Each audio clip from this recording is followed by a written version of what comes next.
Les plus grands héros du monde ont un train de retard sur leurs adversaires de la Légion fatale, qui détiennent désormais le corps de l'entité Perpetua, la source créatrice de toute chose au sein du multivers. Pour Luthor et les siens, il ne reste que quelques pas à franchir afin d'obtenir une victoire écrasante. Pour le contrer, les héros font appel en désespoir de cause à un ennemi de longue date de Superman, peut-être la créature la plus puissante qu'ils aient jamais affrontée. Mixie, le diabolique lutin de la 5e dimension. Celui-ci accepte de leur révéler l'existence d'un plan supérieur de la réalité, encore plus puissant que celui dont il vient lui-même, la 6e dimension, le plan où vivent les créateurs et destructeurs de toutes choses. Eux seuls seront à même de sauver ce qui reste du multivers, ou bien de le condamner à jamais. Superman est choisi pour se rendre dans cette nouvelle dimension et tenter de plaider la cause de la justice, et lorsqu'il revient, totalement changé par cette expérience, il propose un tout nouvel avenir doré à nos héros qui lui emboîtent le pas avec ferveur. Mais malgré tout, le vieux dicton terrien se confirme une fois encore. Les apparences sont souvent trompeuses. Le limier martien et Hawkgirl mènent alors leur propre enquête pour tenter de découvrir la vérité qui se cache sous cette apparente victoire, mais la réalité les rattrape et cette vérité risque de provoquer la perte de l'ensemble de la Ligue.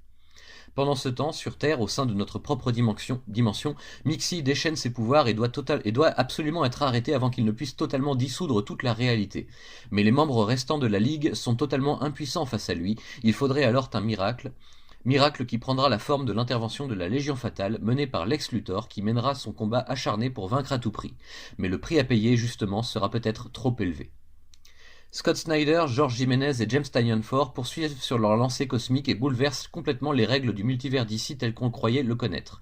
L'ampleur de cette histoire dépasse de loin tout ce que l'on a pu imaginer ces dernières années, mais s'inspire en revanche de récits déjà conçus par le passé sous l'ère classique, comme l'arc des Seigneurs de Justice dans le dessin animé La Ligue des Justiciers par exemple.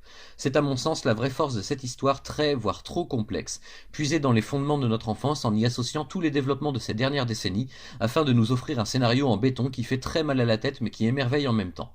Plus que jamais dans ce 4e tome, il sera question du pouvoir de l'imagination et de ce que l'on choisit d'en faire. On sent que Snyder s'amuse comme un petit fou à opposer à l'idéalisme à toute épreuve de nos héros la logique froide et concrète des vilains. Les artistes au dessin rivaliseront d'ingéniosité pour transporter en images la vision des auteurs.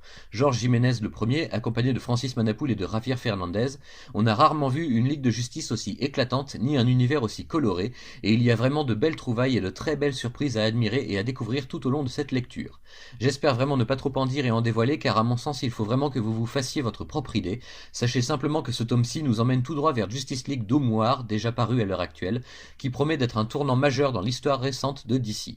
Accrochez vos ceintures et préparez votre cervelle à accueillir un flot énorme d'informations et de révélations dans tous les sens.